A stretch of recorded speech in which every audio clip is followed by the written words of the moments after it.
ప్రభునందు ప్రియమైన సహోదరులందరికీ నా హృదయపూర్వకమైన వందనాలు.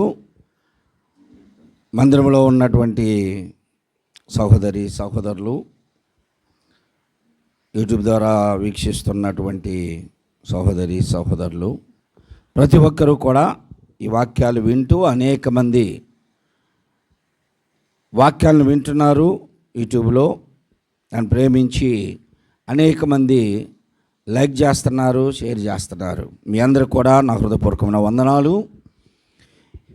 ఈ దినమున ఉన్నటువంటి ఒక అద్భుతమైనటువంటి పరిచర్య వాక్యము మనం సంశయపదమైనటువంటిది, చాలామంది విమర్శనాత్మకమైనటువంటిది, వాదనలతో కూడినటువంటి ఒక సందర్భాన్ని అనాది నుండి ఈరోజు వరకు కూడా క్రైస్తవ సేవకుల మధ్యలో, బైబిల్ పండితుల మధ్యలో అనుమానాల్ని రేకిస్తున్నటువంటి అవునా కాదా, అదేనా ఇదేనా, కాదా అవునా, అవి ఇవి రెండు ఒకటా కాదా అనేటువంటి సంశయములో ఉన్నటువంటి వర్తమానము ఈరోజున మనము వినబోతున్నాం.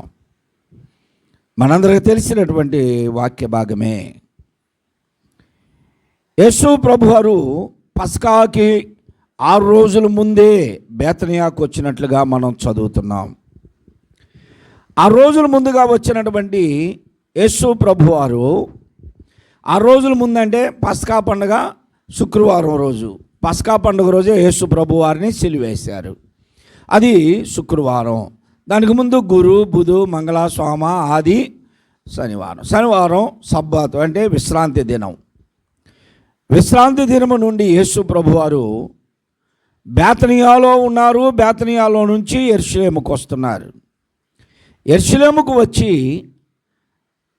ఆ పరిసర ప్రాంతాల్లో ఉన్నటువంటి సమాజ మందిరాల్లో బోధిస్తూ వస్తున్నాడు ఆయన. ఆ సాయంకాలం వరకు యెరూషలేములో ఉంటున్నాడు. సాయంకాలం కాగానే బేతనియాకు వెళ్ళిపోతున్నాడు. ఈరోజు జరిగినటువంటి సందర్భం. ప్రభునందు ప్రియమైన సహోదరులారా, యేసు ప్రభువారు మంగళవారం రాత్రి మరలా బేతనియాకి వెళ్ళారు. బుధవారం యెరూషలేముకి రాలా. ఇక బుధవారం ఆయన రాలేదు.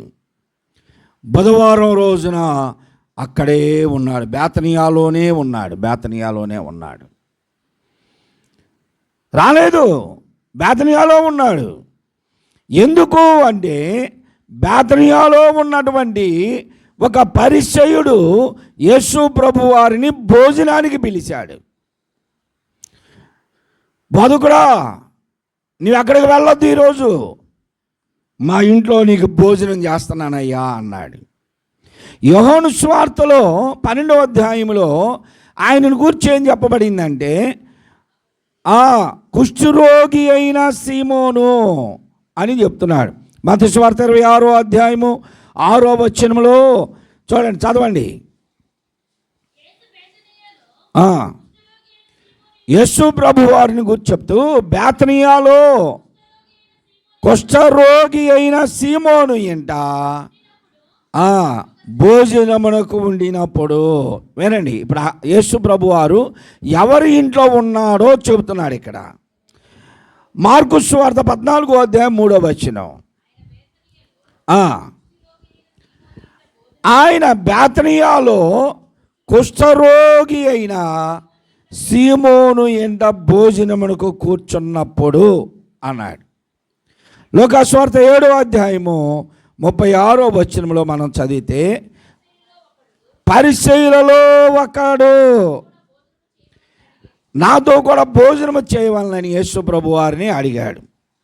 ఏనండి, మత్తయి గారు అన్నాడు, మార్కు గారు అన్నాడు అతను కుష్ఠరోగి అని చెప్పాడు.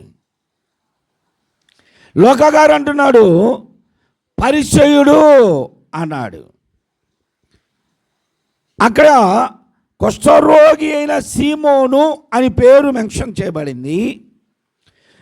ఇక్కడ లూకా సువార్తలో లూకా గారు ఏమంటున్నాడంటే పరిసయ్యుడు అంటున్నాడు.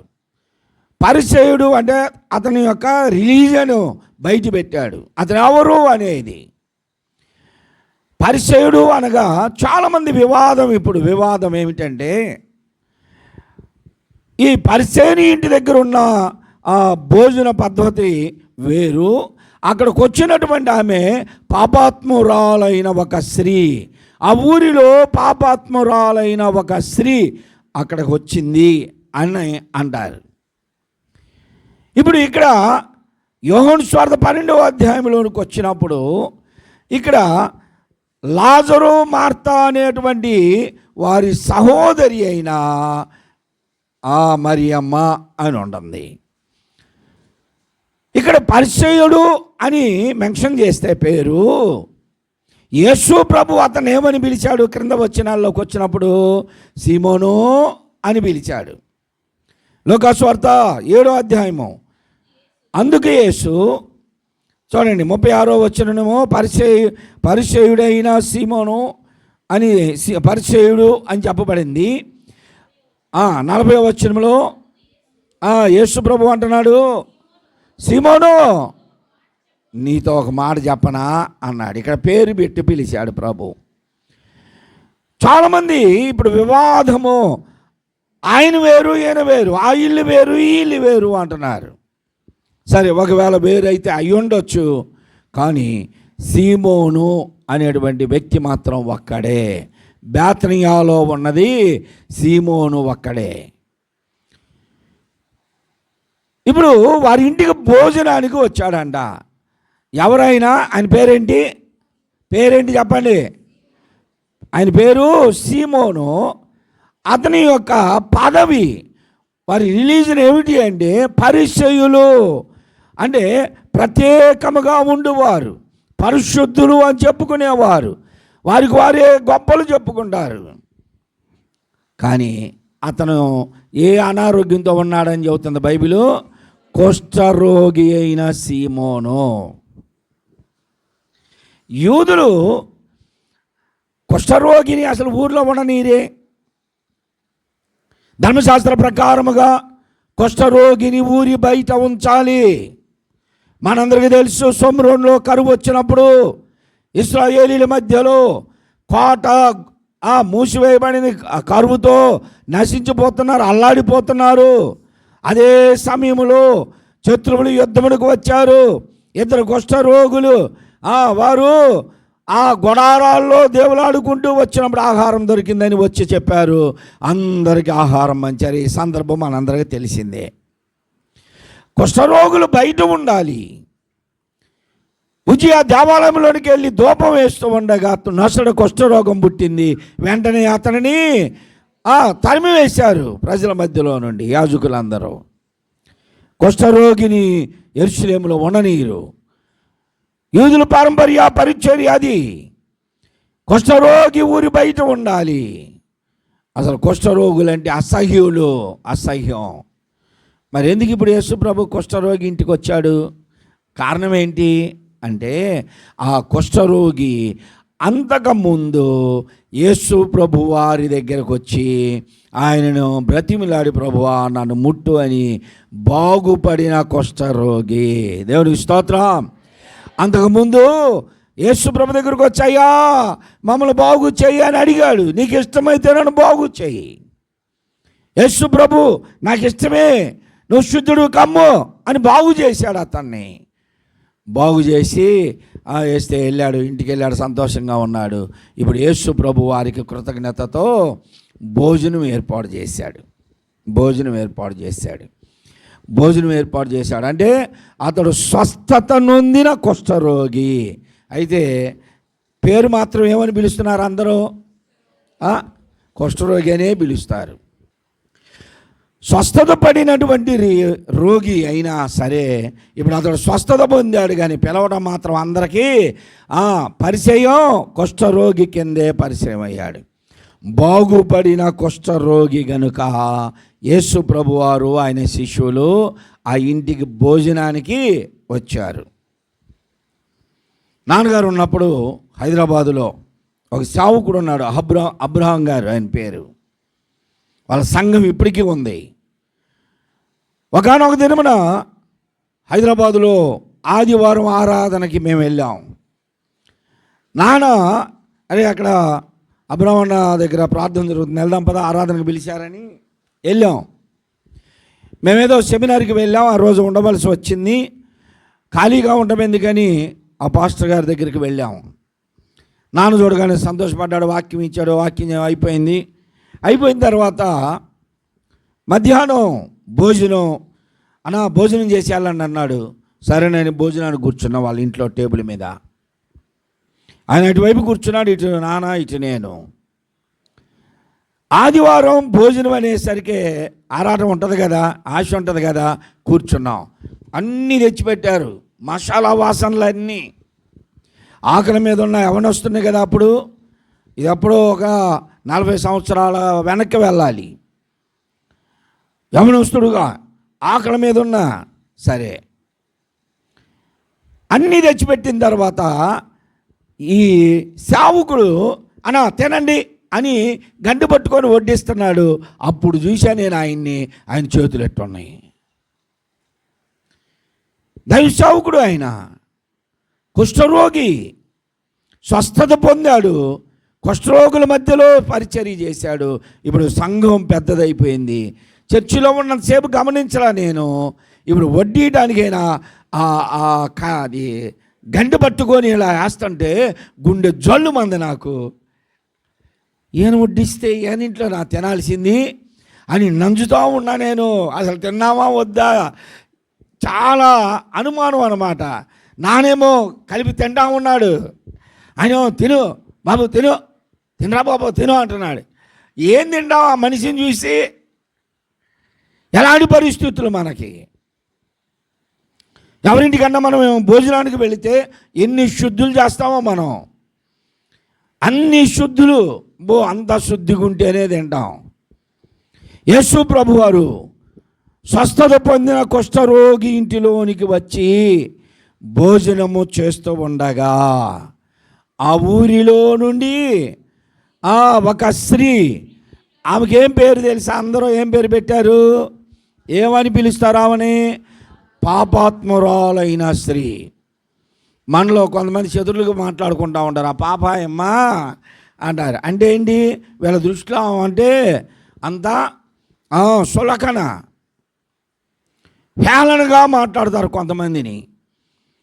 కొన్ని సందర్భాల్లో వారి యొక్క వృత్తిని బట్టి మాట్లాడతారు, వారు చేసేటువంటి పనులను బట్టి. వాడు ఆ దొంగోడు ఉన్నాడు చూసావా అంటారు, వాడు ఉన్నాడు చూసావా వాడు కోతలోడు, వాడు ఉన్నాడు చూసారా ఎచ్చులోడు. అంటే వారి యొక్క రీతిని బట్టి వారిని మాట్లాడుతూ ఉంటాం. ఇప్పుడు వీరందరూ ఆమెను మట్టు మర్యాదగా పిలవట్ల. ఆ ఊరిలో చూడండి, ఇప్పుడు రాసినటువంటి రచయిత కూడా యేసుప్రభు శిష్యుడే. ఆయన కూడా ఏమంటున్నాడంటే, ఆ ఊరిలో ఒక పాపాత్మురాలైన స్త్రీ, అందరి దృష్టిలో ఆమె పాపాత్మురాలే, అందరి దృష్టిలో పాపాత్మురాలే. యేసు ప్రభువారు ఆ ఇంట భోజనమునకు కూర్చున్నప్పుడు కూర్చున్నాడని ఎరిగి ఒక బుడ్డిలో అత్తరు తీసుకొని, ఇప్పుడు ఇక్కడ 12వ అధ్యాయంలో అంటాడు యోహాను గారు, అచ్చ జటామాంసి చేరునార తీసుకుందంట. అచ్చ జటామాంసి అత్తరు విలువైనటువంటిది, 300 ధ్యానారాలు విలువ అంట. దాని విలువ ధ్యానారం ఒక రోజు కూలి అయినప్పుడు 300 రోజులు కూలి ఖరీదు, అంటే 1 సంవత్సరపు ఖరీదు ఆ అత్తరు బుడ్డి విలువ. వీళ్ళందరూ భోజనానికి కూర్చున్నారు. ఆమె అత్తరు బుడ్డి పగలగొట్టి ఆయన తల మీద పోసాను అంటున్నారు, కానీ తల మీద పోయటం అనేది జరగదు. ఆమె పాదముల యొద్ద నిలబడి ఆయన పాదములను కడిగింది. పాదములను తడిపి, కడిగి కాదు తడిపి. ఎలా జరిగింది ఇది? భోజనమునకు కూర్చుంటే ఇప్పుడు మన ఇళ్ళల్లో ఉండే టేబుల్స్ వేరు. హోటల్స్కి వెళ్తాం, ఇళ్ళల్లో డైనింగ్ టేబుల్ ఉంటుంది. ఆ టేబుల్ ఇలా ఉంటే కూర్చుంటాం, కాళ్ళు టేబుల్ కింద పెడతాం, అటోల కాళ్ళు ఇటు ఇటోల కాళ్ళు అటు, కాళ్ళు దన్నుకుంటా కూర్చుంటారు. ఇప్పుడు ఉన్నటువంటి డైనింగ్ టేబుల్స్ ఇవి పద్ధతి. కానీ ఆ రోజుల్లో ఉన్నటువంటి డైనింగ్ టేబుల్స్ అలా కాదు. భోజనం చేయాలనుకున్నప్పుడు ఎలా కూర్చుంటారు వారు అంటే 3 పక్కల వేస్తుంటాయి, ఒక పక్క ఖాళీ ఉంటుంది, ఎదురు ఖాళీగా ఉంటుంది. భోజనము చేసే సమయంలో ధనికుల ఇళ్ళల్లో ఉండేటువంటి టేబుల్స్ ఎలా ఉంటాయి అన్నమాట. 3 ఇటుపక్క ఉంటుంది, ఇటుపక్క. యేసు ప్రభువారు పస్కా విందును భుజించే సమయంలో కూడా అలాగనే కూర్చున్నారు. వారు కూర్చునేటువంటి పద్ధతి వేరుగా ఉంటుంది. ఎదురు చిన్న టేబుల్ లాగా ఉంటాయి, అవి ఆటవాలుగా ఉంటాయి. ఇదిగో ఇలాగ మన ఈ ఆల్టర్ లాగా ఇటు డౌను, ఇటు కొంచెం ఎత్తుగా ఉంటుంది. వాళ్ళు కూర్చొని తినే పద్ధతి ఎలా ఉంటుందంటే మనలాగా, మన భారతదేశపు అలవాటు ఏంటి, పీట మీద కూర్చోవాలా, దాచిపెట్టేసుకొని పీట మీద కూర్చుంటే కింద ఇస్తరేసుకొని తినాలి. ఇప్పుడు ఎవరు పాటిస్తున్నారు ఆ పద్ధతి? ఎవరు పాటించరు. అలా కూర్చోవాలంటే కడుపులు బరువు, నడుములు అంగో, అలా కూర్చొని పీట మీద కూర్చొని ఇస్తరేసుకొని నీళ్ళు ఓరబోసి అన్ని రకాల భోజనం వస్తే వంగి తింటూ ఉండాలి, వంగాలి, లేవాలి. ఇప్పుడు అక్కడ నిటారుగా నిలబడితే ముద్ద మూతికాడికి వస్తుంది కానీ ముద్దికాడకి రాట్లా. ఇప్పుడు ఎవరికి వంగుతుంది కడుపు? ఇస్తర్లోకి వచ్చింది కడుపు. ఎవరికి అట్లాగా లేదు. అవసరం అయితే ప్లేట్ తీసుకొచ్చుకొని ఎడబెట్టుకొని ఎడదింటమే. పద్ధతి వేరు ఇప్పుడు, అప్పుడు పద్ధతి వేరు. మన భారతీయ సంప్రదాయం కింద కూర్చోవాలి, పీట మీద కూర్చొని ఇస్తరు వేసుకొని తినాలి. ఆనాడు యూదులు తిన్న పద్ధతి వేరు, వారికి చిన్న బలలాగా ఉంటాయి. అవి మెత్తని పరుపులు అన్నాడు. మెత్తని పరుపులు, ఏటవాలుగా ఉండే మెత్తని పరుపులు. క్రితంలో నాకు తెలిసి నేను కూడా బంగారు షాపులకి వెళ్ళినా, బట్టల షాపులకి వెళ్ళినా మెత్తడి పరుపులు వేసేవారు. రాజు దర్బార్లోకి దిండ్లు వేసేవాళ్ళు. అక్కడ కూర్చుంటే పట్టు చీరలు, పట్టు వస్త్రాలు చూపిస్తూ ఉండేవాళ్ళు. వారు భోజనం చేసే పద్ధతి అది. ఆ మెత్తడి పరుపులు ఏటవాలుగా ఉన్న దాని మీద, ఎత్తుగా ఉన్న దగ్గర ఇలా చెయ్యానించి వరగ్గా కూర్చొని కాళ్ళు వెనక్కి మడుస్తారు. అందరూ ఇటు కూర్చున్న వాళ్ళు, ఇటు కూర్చున్నవారు. అప్పుడు ఇక్కడ ఉన్నటువంటి పదార్థాలని రొట్టెని తీసి చేత్తో పట్టుకొని ఆ రొట్టెని ముక్కని విరుచుకొని అద్దుకొని తింటారు. అది వాళ్ళ పద్ధతి. అలా కూర్చొని అందరూ దృష్టి అంతా భోజన పదార్థాల మీద ఒకరితో ఒకరు మాట్లాడుకుంటున్నారు. అలా మాట్లాడుకుంటూ తింటున్న సమయంలో యేసు ప్రభు వారికి తప్ప ఎవరికీ తెలియదు ఆమె వచ్చినట్లు. అందరూ భోజనాల్లో నిమగ్నమైపోయారు, భోజనముతో నిమగ్నమైపోయారు అందరూ. రొట్టెలు, మాంసం, జున్నుగడ్డలు, వేయించిన ధాన్యం, అంజూరు పాటలు ఇవన్నీ ఉన్నాయి అక్కడ, ద్రాక్షారసం అన్నీ. అందరూ భోజనంలో నిమగ్నమైపోయి మాట్లాడుకుంటూ తింటున్నారు. యేసు ప్రభువుకు తెలుసు. ఆమె రావడం, అక్కడ నిలబడి ఏడవడం అంతా కూడా యేసు ప్రభువుకు తెలుసు. ఆమె పాదముల దగ్గర నిలబడి ఏడుస్తుంది. ఎందుకు వచ్చిందో తెలుసా? ఆమె ఆ ఊరిలో పాపాత్మురాలు. హిస్టరీలోనికి వెళితే ఆమె ఒక సభలో యేసు ప్రభు వారిని పల్టీ కొట్టాలని చూసిందంట. బైబిల్లో లేదులే కానీ హిస్టరీలో చెప్పుకుంటారు అలాగా. ఒక సభలో యేసు ప్రభు వారు బోధిస్తుంటే ఈమె ఆయన ఎదురుకు వచ్చి ఈమె యొక్క ఆ పద్ధతి ద్వారా యేసు ప్రభువుని పడవేయాలని చేసింది. ఈమె దెబ్బకి రాజులు సైతం, అక్కడ ఉన్నటువంటి మంత్రులు, యాజకులు, ప్రధాన యాజకులు, శాస్త్రుల పరిచయాలు అందరినీ తిప్పేసింది మొత్తాన్ని.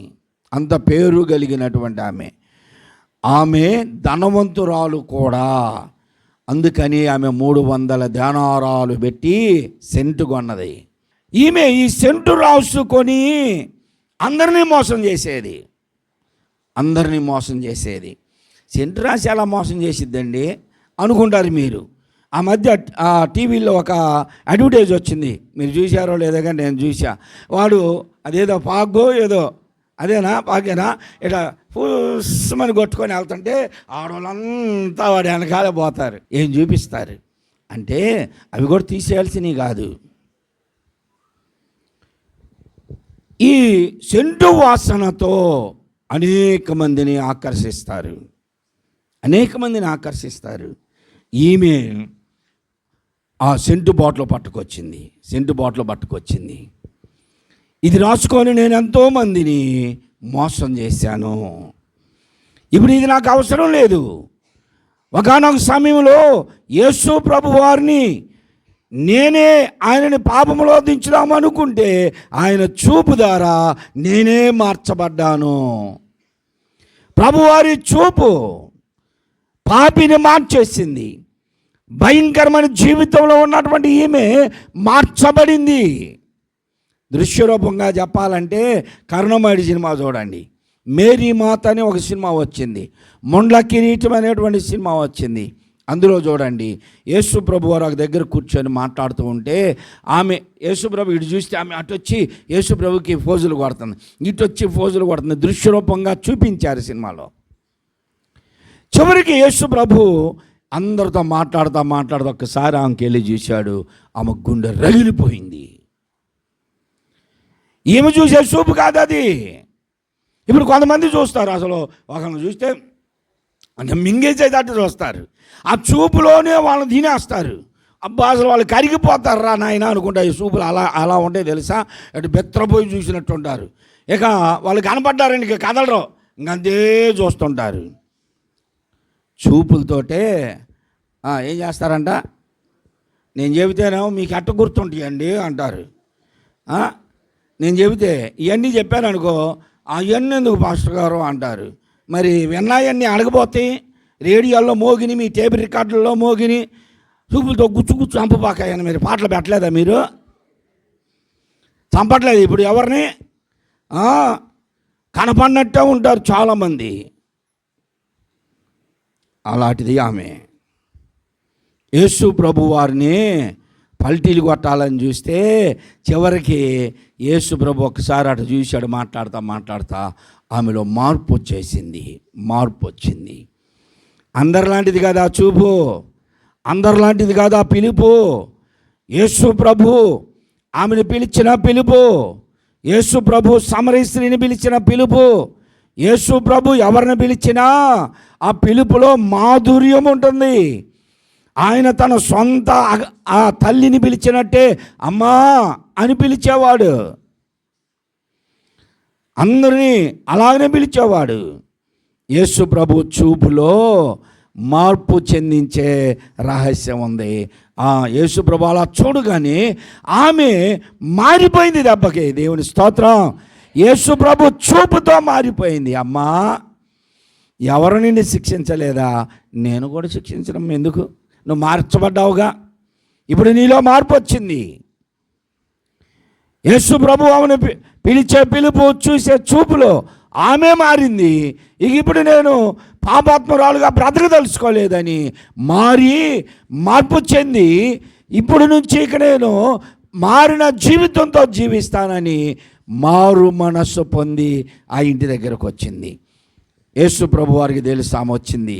వీళ్ళెవ్వరు గమనించలామని అందరూ ఎవరు భోజనంలో వాళ్ళే ఉన్నారు. వెంటనే ఆమె ఏం చేసింది, అక్కడ నిలబడి యేసయ్య పాదాలు కాడ నిలబడి ఏడుస్తుంది. కన్నీళ్లతో తడపాలని కాదు ఆమె ఏడ్చేది, అక్కడ నిలబడి ఏడుస్తూ ఉంటే ఏడ్చిన కన్నీరు ఆయన పాదాల మీద పడ్డాయి. అందరూ తినే రందిలో ఉన్నారు. యేసు ప్రభు వారు ఆమె వైపు ఒక్కసారి అలా చూశాడు. అలా చూసేసరికి ఉలిక్కిపడింది ఆమె. అయ్యా పాపాత్మురాలైన నా కన్నీరు నీ పరిశుద్ధ పాదాలను అపవిత్రం చేసినాయి అని అప్పుడు తల వెంట్రుకలతో ఆ పాదాలని తుడిచింది. తల వెంట్రుకలతో ఇప్పుడు అందరికి అనుభవమే. ఎంట్రుకలతో ఏదైనా మనం తొడవగలమా? తడిపోద్దా? ఎంట్రుకలతో తడిపోద్దా? మరి ఎందుకని ఈమె ఎంట్రుకలతో పాదాలు తుడిచింది? ఇప్పుడు ఈమె కన్నీళ్ళు పాదముల మీద పడ్డాయి. కన్నీరు ఎంట్రుకలతో తుడిస్తే పైన తడిపోద్దేమో కానీ మరకపోదు. చాలామంది ఏడుస్తారు. ఏడిస్తే ఈ దారి ఎలాగనే కనపడుతూ ఉంటుంది. కన్నీళ్ళు తుడుచుకున్నా ఆ మరక అలాగనే ఉంటుంది.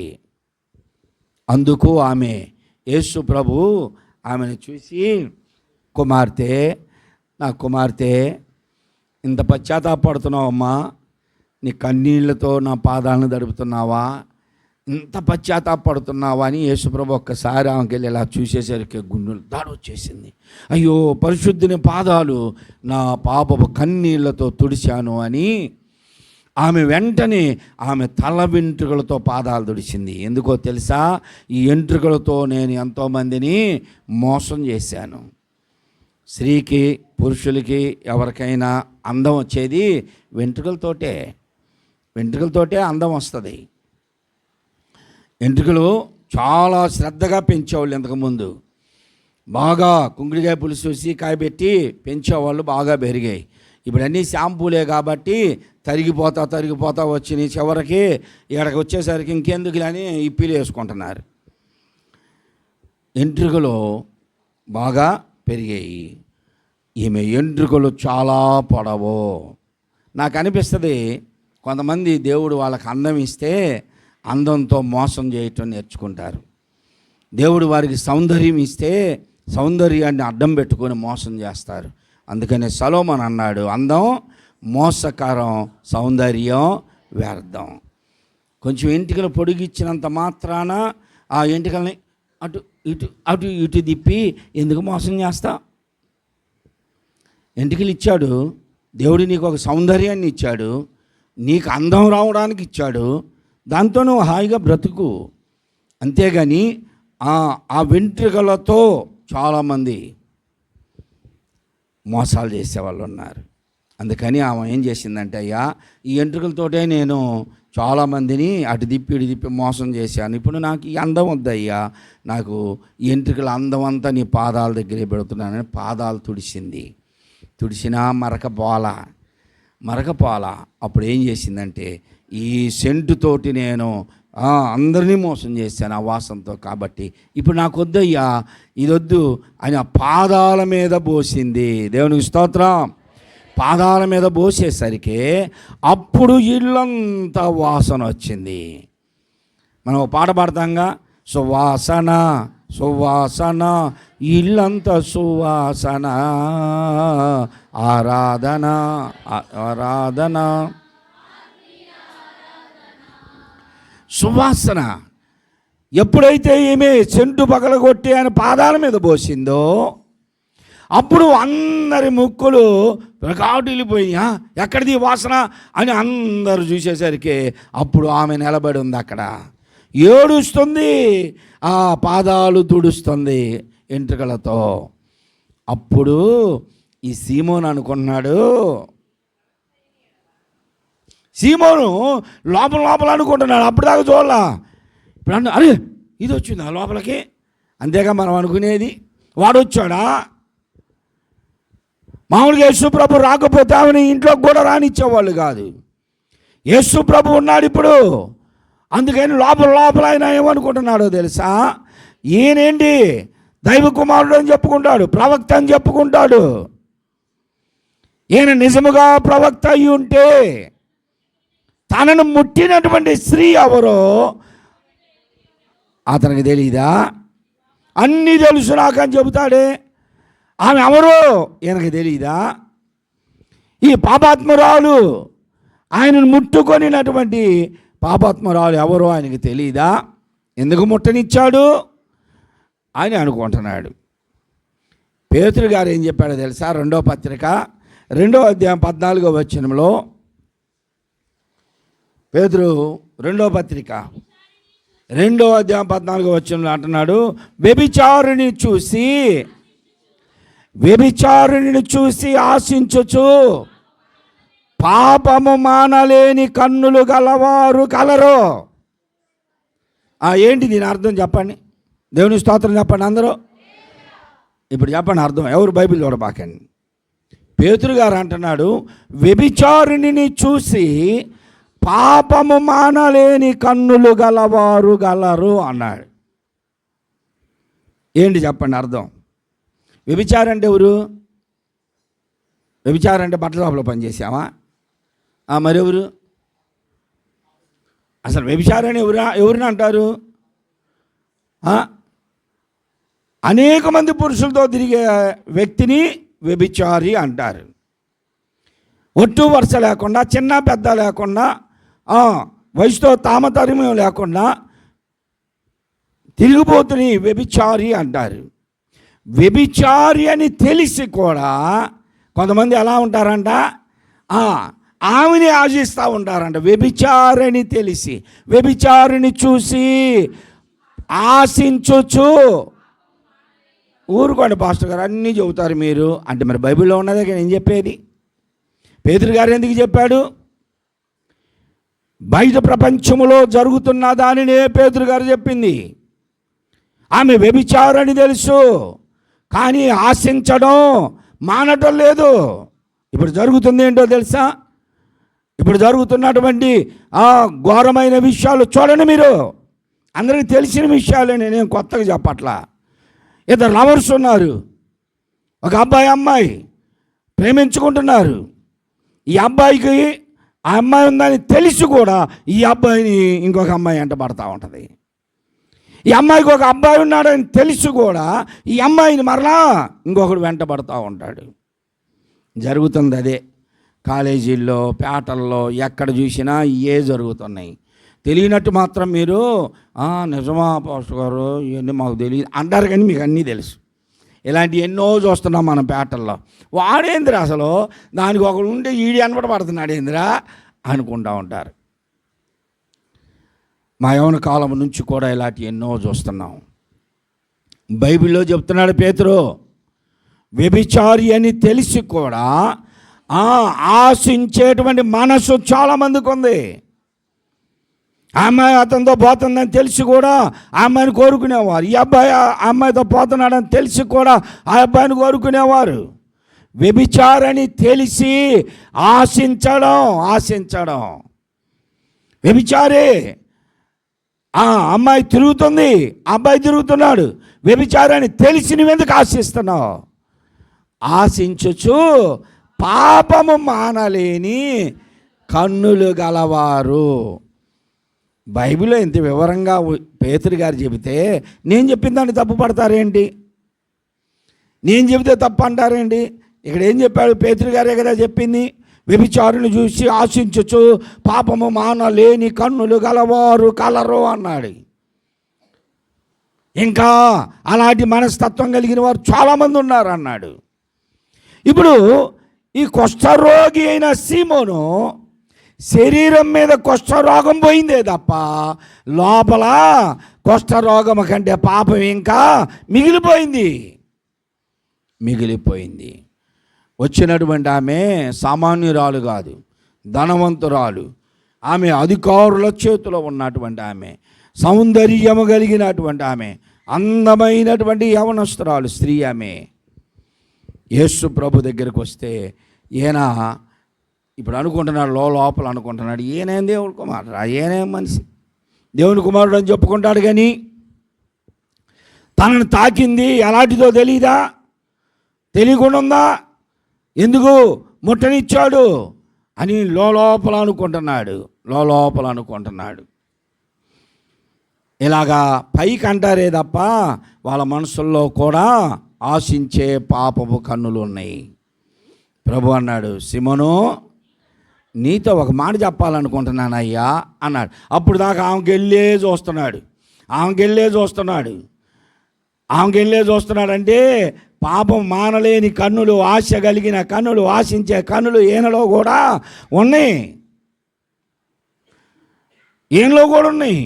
ఆమెకి వెళ్ళే చూస్తున్నాడు. ఎప్పుడైతే ప్రభు సిమోను అన్నాడు, బెత్తరపోయాడు. అంతే చెప్పు బతుకుడా, చెప్పు, నీతో నేను ఒక మాట చెప్పాలనుకుంటున్నానయ్యా అన్నాడు. బతుకుడా చెప్పు అన్నాడు. అప్పిచ్చువానికి 2 బాకీ పడ్డారయ్యా. వారిలో ఒకడికి 5,000 రూపాయలు, ఒకడికి 1,000 రూపాయలు అప్పు కలిగి ఉన్నారు. అప్పు తీరవడానికి వాళ్ళిద్దరికీ శక్తి లేదు. అప్పిస్తే లక్షలు తీసుకునే వాళ్ళు ఉంటారు, కానీ తీర్చడానికి మాత్రం శక్తి ఉండదు వాళ్ళకి. 100 రూపాయలు తీసుకున్నవాడు తీరవలేడు, 1,00,000 తీసుకున్నవాడు తీరవలేడు. వాళ్ళిద్దరిని యజమాని ఇంక వీళ్ళు తీర్చలేరులేరా అని క్షమించాడు. కాబట్టి వీళ్ళిద్దరిలో ఎవరు అతని ఎడల కృతజ్ఞత కలిగి ఉంటారు అని చెప్పాడు. దేవునికి స్తోత్రం చెప్పండి. వేరే అందరూ బైబిల్ చూడబాకండి. ఇప్పుడు జరిగిన సందర్భానికి యేసుప్రభు చెప్పేదానికి ఏమన్నా లింక్ ఉందా అసలు? ఇప్పుడు చెప్పాల్సింది ఏంటి? సీమోను, ఏంటయ్యా ఆమె ఎవరు అనుకుంటున్నావు? నేను ఎవరు అనుకుంటున్నా? నేను ఎందుకు మొట్టనిచ్చావు అనుకుంటున్నావు? నేను దేవుని కుమారుణ్ణి, ఆమె నన్ను ముట్టినా నాకేం పాపం అంటదో, నేను ఆమెకెళ్ళి చూసినా నేను పాపం లేని వాడిని, ఆమెను క్షమిస్తాను, ఇవి చెప్పాలి. కానీ ఉదాహరణ తీసుకొచ్చాడు. అప్పిచ్చేవాడు, అప్పు కలిగిన వాళ్ళు క్షమించబడడం ఏంటిది అంటే, అక్కడ పాపములు చేసేవారు రుణపడి ఉన్నట్లుగా పాపములను క్షమించడం ఆ డబ్బిచ్చేవాడిని పోల్చి చెప్పాడు. డబ్బిచ్చేవాడు క్షమించగలిగిన గుణం కలిగిన వాడు, డబ్బులు తీసుకొని ఈ అప్పులు చేసేవారు క్షమించబడడానికి ఉన్నారు. ఇప్పుడు ఆమె నా దగ్గర నువ్వు 1,000 రూపాయలు అప్పు చేసిన వాటితో సమానమైతే ఆమె 5,000 అప్పు చేసిన దాంతో సమానం. ఇద్దరిని క్షమించిన యజమాని వలె నేను మీ ఇద్దరిని క్షమించా, నిన్ను క్షమించా, అతన్ని క్షమించా. ఇప్పుడు మీ ఇద్దరిలో ఎవరు ఎక్కువగా క్షమించబడ్డారు? ఆమె ఎక్కువగా పాపాత్మరాలు అనుకుంటున్నావు కదా నువ్వు, ఆమె ఎక్కువగా క్షమించబడింది.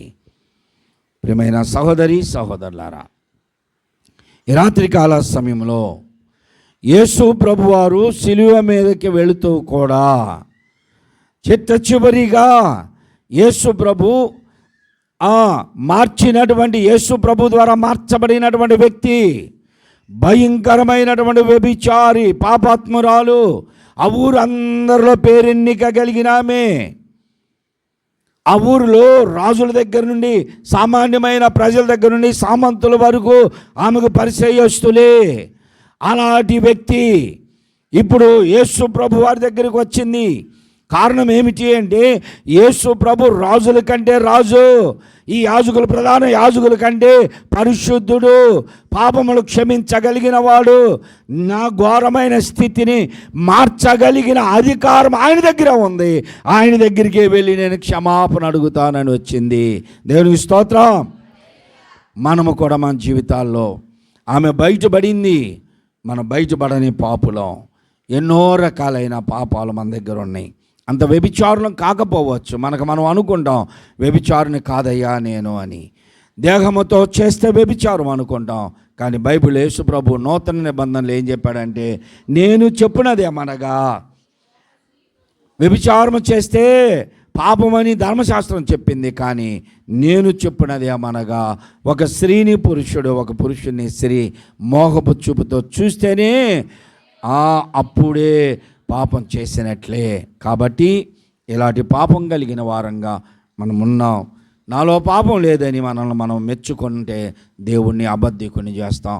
నీ దగ్గర ఒకవేళ చూపుతో చేసే పాపం లేకపోవచ్చు, శరీరంతో చేసే పాపం లేకపోవచ్చు, మాటలతో చేసేది, ఊహలతో చేసేది, ఉద్దేశాలతో చేసేది, మన అంతరంగ జీవితాల్లో ఎన్నో వ్యతిరేకమైనటువంటి పాప కోప నిలయం మన దేహము, మన హృదయం అంతా. దానిని మనం శుద్ధి చేసుకోవాలి. మనల్ని క్షమించగలిగిన వాడు ప్రభువే. ఏదైనా చిన్న పొరపాటు జరిగితే మనుషుల దగ్గరికి వెళ్ళి మనం సారీ చెప్తామే, సారీ అని చెప్తామే, పొరపాటు అయిపోయింది సారీ అంటాం, క్షమించమని అడుగుతాం. మన పాపములను క్షమించగలిగిన అధికారము కలిగిన వాడు యేసు ప్రభువారు గనుక ఆయన పాదముల దగ్గరికి వెళ్ళాలి. ఆయన పాదముల దగ్గరికి వెళ్ళాలి. ప్రభువు ఆమెని క్షమించాడమ్మా, నీ విస్తారమైన పాపములు చేసావు, కన్నీటితో ప్రాధేయపడ్డావు, నీ హృదయము కరిగిపోయింది, మార్పు చెందావు, మారు మనసు పొందావు, ఇక నేను నిన్ను శిక్షించను, క్షమిస్తున్నాను, వెళ్ళి సాక్షార్థంగా నువ్వు బ్రతుకు అని ఇప్పుడు అతనితో ఏమన్నాడు తెలుసా? ఎక్కడెక్కడ భూలోకంలో ప్రకటించబడుతుందో సువార్త, ఆ స్థలమంతటిలో ఈమెను గూర్చి కూడా ప్రకటిస్తారు. మార్పు చెందిన మనను గూర్చి, మారు మనసు పొందిన మనను బట్టి మన తరువాత తరము మన పిల్లలు చెప్పుకోవాలి. అలాంటి మార్పు కలిగిన జీవితం జీవించాలి. 2 విధాలుగా మనల్ని చెప్పుకుంటారు మనం చచ్చిపోయిన తర్వాత. ఏ విధం చెప్పండి? 2 విధాలుగా చెప్పుకుంటారు. ఏమని? ఒకటి మార్పు చెంది మారు మనసు పొంది దేవుని సన్నిధానంలో నడుస్తూ మంచి నడత, మంచి విధానంలో బ్రతికినా మనల్ని గురించి చెప్పుకుంటారు. లేకపోతే మనం చెడు జీవితం జీవించిన దాని గురించి కూడా చెప్పుకుంటారు. దేనివల్ల ప్రజలకు ఉపయోగం ఉంది? చెడు జీవితం చెప్పుకోవడం వలన. ఇదివరకు మేము చిన్నపిల్లలప్పుడు ఒకడు ఉండేవాడయ్యా, పచ్చి తాగుపోతాడు, భలే బూతులు తిడతాడు అని చెప్పుకుంటాం. మనకు తెలిసిన వాళ్ళు చాలామంది ఉన్నారు అలాంటి వాళ్ళు. వాళ్ళ ద్వారా ఏమన్నా రక్షణ ఉందా? వాళ్ళ ద్వారా మంచి ఏమైనా జరిగిందా? జరగదు. అదే మనము మరో రకంగా చెప్పుకుంటాం. అసలు ఆ దైవజనుడు, ఇప్పుడు పెద్ద పెద్ద సేవకులు ఉన్నారు, చనిపోయినటువంటి వారు, దేవుడు పాస్టర్ గారని, ఏసన్న గారని, ఇలాంటి వాళ్ళ గురించి ఏం చెప్పుకుంటాం? అసలు ఆ దైవజనుడు వాక్యం చెప్తే, ఆ దైవజనుడు వస్తుంటే ఎన్ని రకాలుగా చెప్పుకుంటాం. చాలామంది చెబుతారు నాకు, మీ నాన్నగారు వస్తుంటేనయ్యా రోడ్డున దెయ్యాలు పడిపోయాయి, కేకలు పెట్టుకుంటే ఇళ్లలో నుంచి బయటకు వచ్చేవారు దెయ్యాలు పట్టిన వాళ్ళని చెప్పేవాళ్ళు. వారు జీవించిన జీవిత విధానము అనేకులకు ఆశీర్వాదకరముగా ఉంటే వారిని గురించి మనం చెప్పుకుంటాం. మన కుటుంబీకులు, మన తదుపరి మన పిల్లల తరము మనను గురించి చెప్పుకోవాలి అంటే మన నాయనమ్మ, మన తాతయ్య, మన అమ్మమ్మ, మన తాతయ్య అని మనల్ని గురించి చెప్పుకోవాలి. ఆదాం గారు 930 సంవత్సరాలు బ్రతికి తన తరువాత తరమనంతా దేవుని కొరకు పెంచాడు. దేవుని స్తోత్రం. ఆదాము తప్పిపోయి దేవుని ఆజ్ఞను మీరి ఒకవేళ లోకంలోనికి పాపమును తీసుకొని వచ్చాడేమో, కానీ ఆదాము బ్రతికినంత కాలం హానోకు దేవునితో కూడా నడవడానికి కారణం ఎవరు చెప్పండి? ఎవరు? ఆదామే. హానోకు దేవునితో నడవడానికి, మెతుషెల అన్ని సంవత్సరాలు దైవికంగా బ్రతకడానికి, షేతు ప్రార్థనాపరుడు అవడానికి ఆదాము గారే కారణం.